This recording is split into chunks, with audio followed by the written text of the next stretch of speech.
Okay, so we're going to start out with one of these. Pet beliefs that people kind of think is true, but may or may not be true. And this is a belief that has changed over the years. And when I was young, everybody used to say, life is fair because God is fair. And then one day, I can't remember who it was, but I think it was about 20 years ago, some preacher got up, and a truth dawned on him, and he says, life isn't fair. And when he said that, it just seemed to click in everybody's mind, and this idea just began to spread like wildfire. And instead of everybody saying life is fair, all of a sudden, over a period of almost months, I started hearing over the radio, TV, and articles I read, everybody started saying life is not fair. So this is one of the few cliches that people have glommed onto that changed over the years. When I was young, life was fair. Then all of a sudden, somebody just introduced the idea. Life is not fair. And when people thought about it, they say, well, I guess, it's kind of right. Life isn't fair. There's people with bad diseases. There's babies that die when they're 6 months old. They don't have a chance to grow up and get married. So life is not fair. But what's interesting is even not only the non-believers say this, but the believers are saying it. Matter of fact, it started out, the first person I heard say this was some preacher. Just dawned on him one day, life is not fair, and he said it, and it caught on like wildfire, and everybody started to believe all of a sudden that life is now not fair. And when you look around, it certainly looks like life is not fair. Like everybody can't be as good looking as Jason over here, or as intelligent as Michael over there. So life just doesn't seem to be fair. Now the question is, what is the truth of the matter? Is life fair like they used to believe? Matter of fact, when they used to believe life was fair, they used to say, well, life is fair because even though it doesn't seem fair now, when we die and go to heaven, God's going to make up for all the unfairness. So overall, it's going to be fair. Because if we don't get certain fulfillments here, well, we'll go to heaven and we'll get it there. So God's going to straighten everything out, so it's fair. But then, after this idea of unfairness started to catch on, even the religious people, and looking at life on earth as it is, they concluded, well, life isn't fair. So right now, the religious, the non-religious, the atheists, the agnostics, the preachers, the New Agers, they're all accepting the idea that life is not fair. One of the few things that has actually changed, because most of the cliches that we use today were used 100 years ago. Grass is always greener on the other side of the fence, for instance.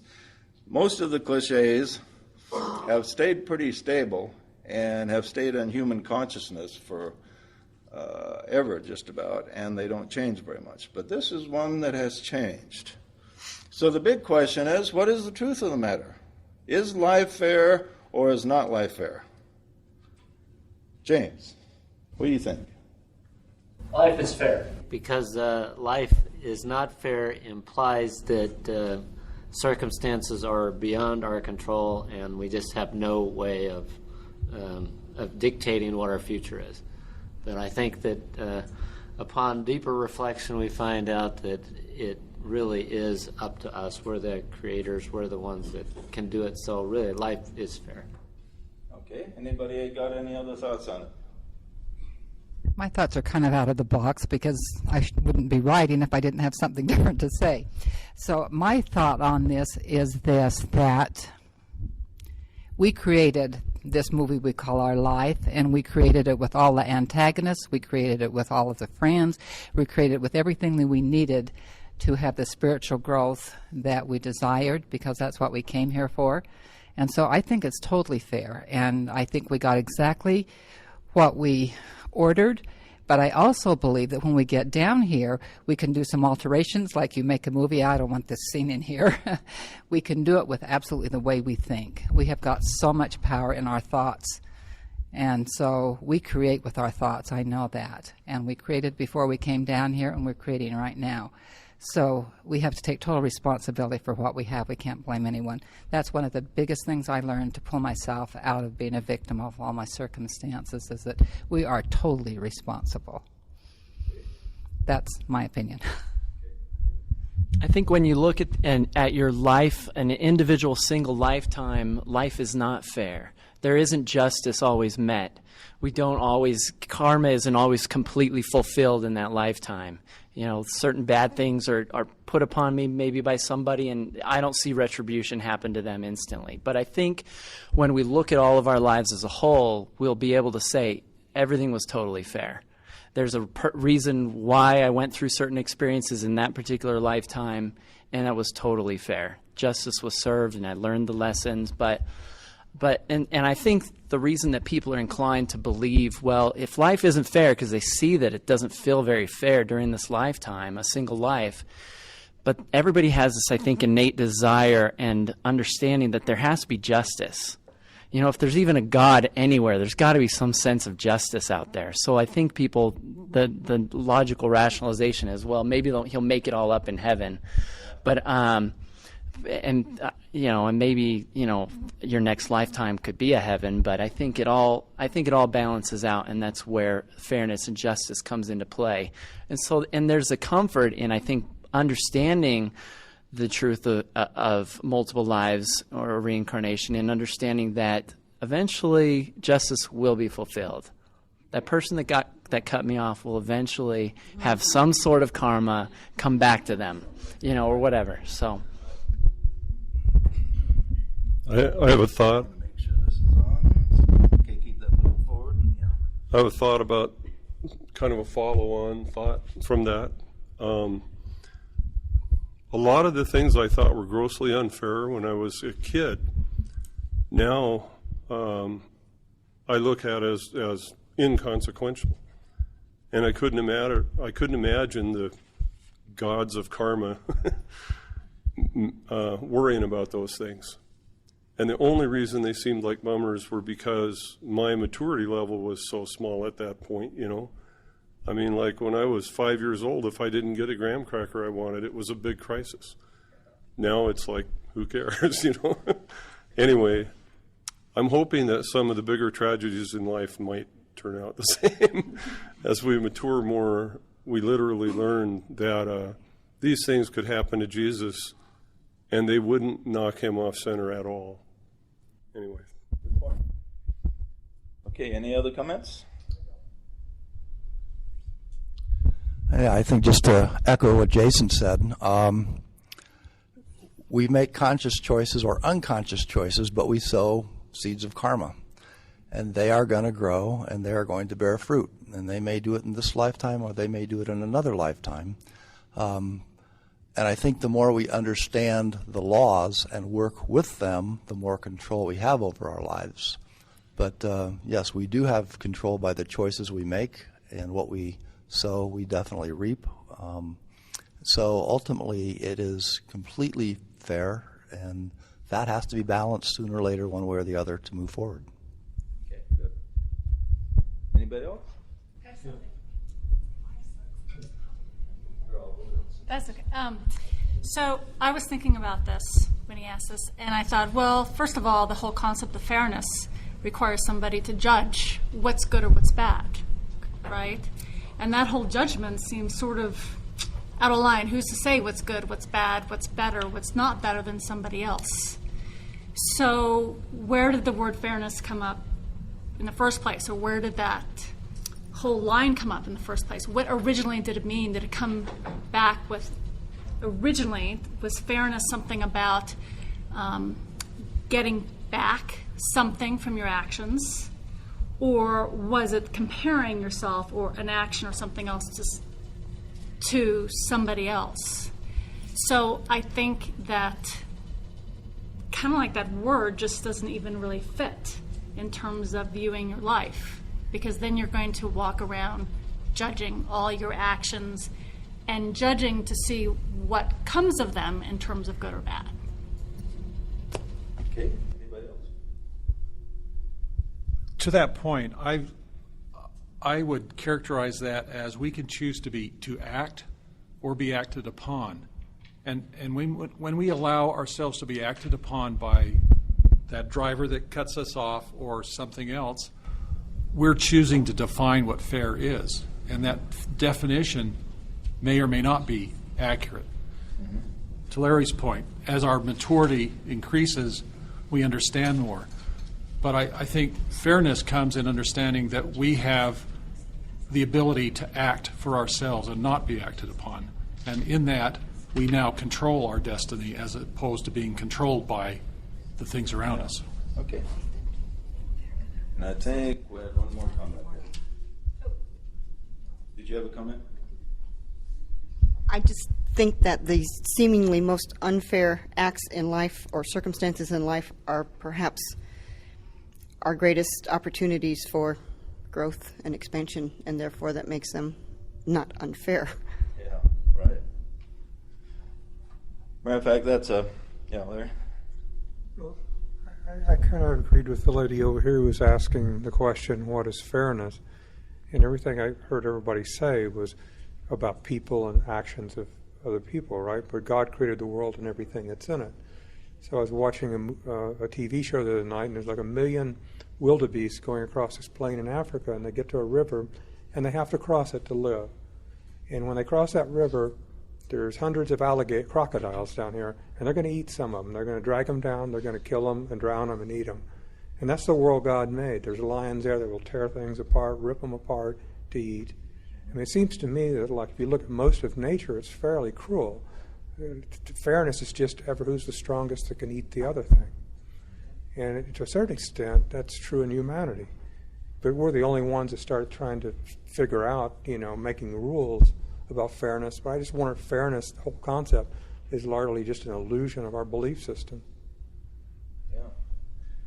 Yeah, I'm sure the sheep that gets eaten by the lion doesn't think life is very fair, right? Right. Can I make one more point? Okay. I've been thinking about the fairness stuff quite a lot in my life, and one of the things I really believe in is these maturity levels. Like if someone's working in the astral emotional level compared to someone who's working in the mental level, they're going to have a different sense of what fairness is, and they're going to have a different sense of, the person operating out of their belly is going to be more me-oriented, and you can expect them to create more problems. You can expect their life to look more like a soap opera, and with all of the wringing of hands and problems. And it's not fair. And I've come to believe that it doesn't bother me quite as much now when I see people working their way through the level they're at. Okay. Okay, we got two different levels of fairness here we've been talking about.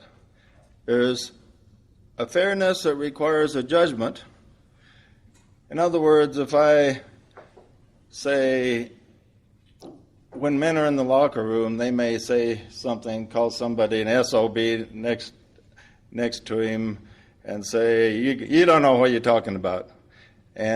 But guys in the locker room can talk quite crudely at each other, and a lot of times they'll look on that as just friendly talk. Then they go home and they'll say the same thing to their wife, so they'll sleep on the couch. So the wife was hurt. The friend in the locker room wasn't hurt at all. He was just having a fun ribbing with each other, So a lot of hurt is interpretation. We are hurt quite often, and we think somebody's being unfair to us because of the way we interpret their actions. But then there's other certain things that are harmful that are pretty universally interpreted as being harmful. If someone murders somebody for their money, well, who in the world thinks that's a good thing to do? Nobody does. Nobody thinks that's a friendly thing to do. Nobody thinks that's a helpful thing to do. Or somebody creates physical harm for somebody, or crushes them emotionally, crushes their ego with intent to hurt them. There's certain things that we pretty much universally classify as harm that does create karma. But on the other hand, if a person is harmed through just harmless actions, and he's harmed because he interprets it that way, then that's another matter.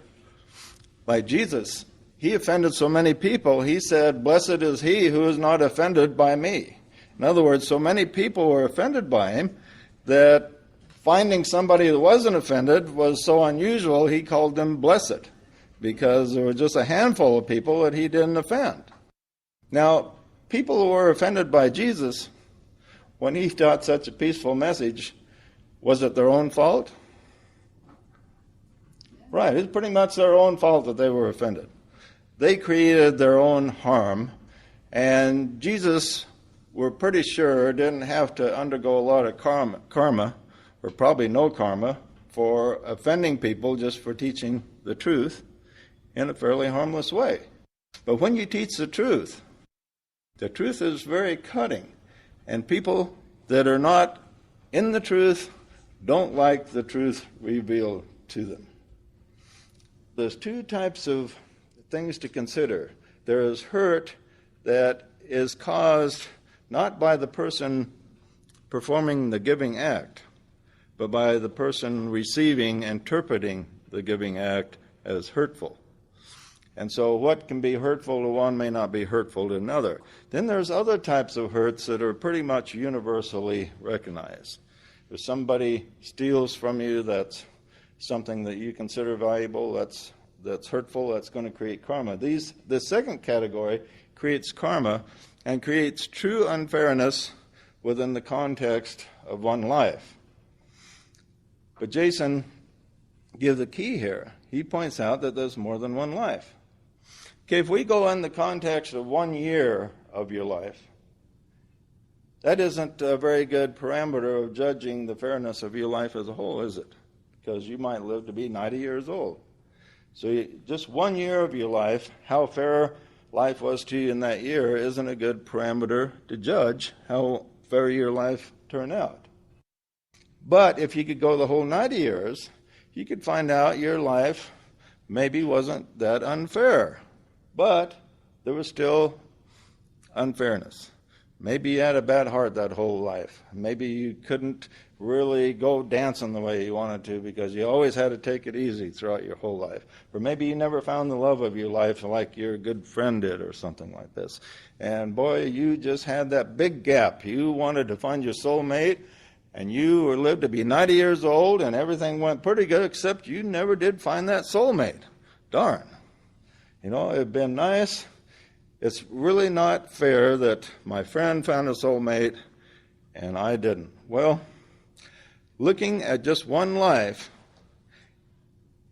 in comparison to all the lives that you're going to live is like looking at 1 year in comparison to a whole life.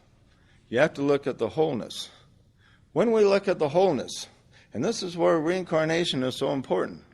If there's truly reincarnation, then there's a good possibility that life would be fair. Because maybe you learn a great lesson by not finding a soulmate or a good person to have a relationship in this life. Maybe you learn a lot by being on your own. And then in the next life, you meet somebody and you're more able to be a good companion and appreciate that soulmate in this next life. So that squares it up. So now you feel a lot more fair. This is a feeling I used to have in the church. My first marriage was difficult, and I used to think, man, look at all these guys that say they're really happily married. And I'm with this woman for all eternity, so I'm never going to be happy. I'm eternally sealed to a gal that thinks I'm crazy, you know. So, so that just does not seem fair at all to me. But when I discovered reincarnation, I thought, aha, that explains it. You know, I'll eventually things will even out. Eventually, I will find somebody that I can get along with. And amazingly, I found somebody in this life. I didn't have to wait for the next life. So things often even out pretty good in one life if we live long enough. So life will be fair if we consider the wholeness. And when you think of these religions today actually preaching that life is not fair, if you say that life is not fair, then we're really saying that God is not fair. And if God is not fair, you know, how can we have faith in God or in a good end for ourselves? Because if life is really not fair, that could mean that, you know, some of us may actually wind up being in a painful situation for all eternity. Maybe there's some hell to go to or something like that, where we're just going to be miserable for all eternity and others will be happy for all eternity. So if there is not a fairness equation in life, you know, we all should be worried. You know, unless we happen to be one of the lucky ones that gets the beneficial end of the stick, so to speak. Now, I personally believe, and when you look, we talk a lot about soul contact here, and when you look at the innermost part of your being and ask that question, is God fair, and will life be fair in the end? In the end, is everything going to square up so I will have a chance to do everything that I want to do? The core of your being will shout, yes. You can feel that within yourself. If you ask that question to the innermost part of your being, which is connected to every other life in the universe, you can feel that answer, yes. If you don't have a soulmate in this life, sooner or later it will happen. If you didn't have a feeling of accomplishment in this life, if you felt frustrated with everything that you tried to do, will there come a time that you won't be frustrated, that you will triumph, that you will succeed? The answer is yes. You can feel that within you. If you search, you'll feel that answer resonating within your soul. Yes, every desire of your heart, you will have an opportunity to fulfill. Doesn't that feel like good doctrine? Doesn't that feel good to think about? There's nothing too good to be true, as stated in my books. And it's true. There's nothing too good to be true.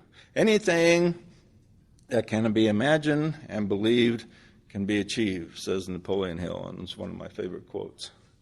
And that's true. Anything that you can conceive and believe, you can eventually achieve. And if you don't achieve it in this life, if you get hit by a car, die of cancer or something like that, you come back and you do it in the next life. And if you fail in the next life, you'll come back and do it in the next life until finally you do everything that you've ever dreamed of doing. You're completely fulfilled, and then you can enter into the great pralaya, the great rest. And after a great rest, you come back and you try it, and you attempt life in brand new circumstances. And so we have what is called eternal lives on eternal worlds without end, that we come back to life again and again in new situations. And because there are so many circumstances in this universe, there's no end to the different circumstances we can find ourselves in. You know, somebody once said, would you rather have, say, $1,000, or I can put this penny on a chessboard, and the first square will put 1 penny, second square 2 pennies, third square 4 pennies, and so on. and we'll double it with each square. Would you rather have $1,000 or these pennies? Well, the person doesn't think about it wants $1,000. Well, how much do you get if you keep doubling those pennies with each square? Does anybody know? Over $1 million. Yeah, I think it's billions of dollars, really. It's a lot. I don't remember what the number is. But when you think of just the parameters of what is there, how many squares are on the chessboard? 64? But when you think of all the varieties in this universe, and then in future universes will be built on even higher, more complex principles than this universe, that there is no end to the things that we can get into, the mischief we can get into, the creative endeavors we can get into, the building projects, the relationships we can get into. But the only thing our souls require is a little bit of rest in between. Because after a lifetime, you can imagine, just think of your own lifetime. Especially those of us who are a little bit older, we think, one thing good about, dying, when the day comes, at least you sense you're going to have a nice little rest. And rest is something that we all need.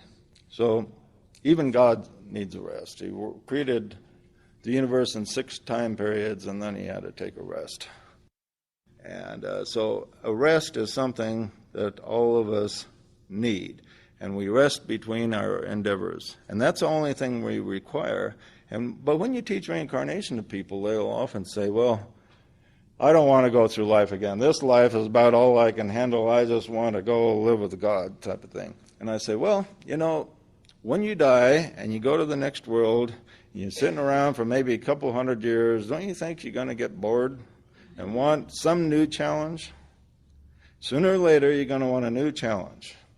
It's just like people who win the lottery. They think, oh, man, I'm just going to go enjoy myself, take vacations, gamble. And pretty soon, they get bored. They get so bored, they just squander their money, and then they go back. They have a new challenge forced upon them because they usually wind up losing their money, and then they have to come back and try.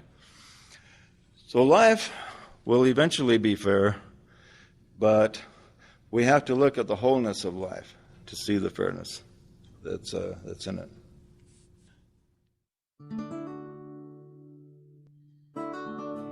Thanks for listening to another episode of the New Age Christian Synthesis podcast. If what you heard rang true and you'd like to find out more, please visit J.J. Dewey's website at freeread.com. That's freeread.com.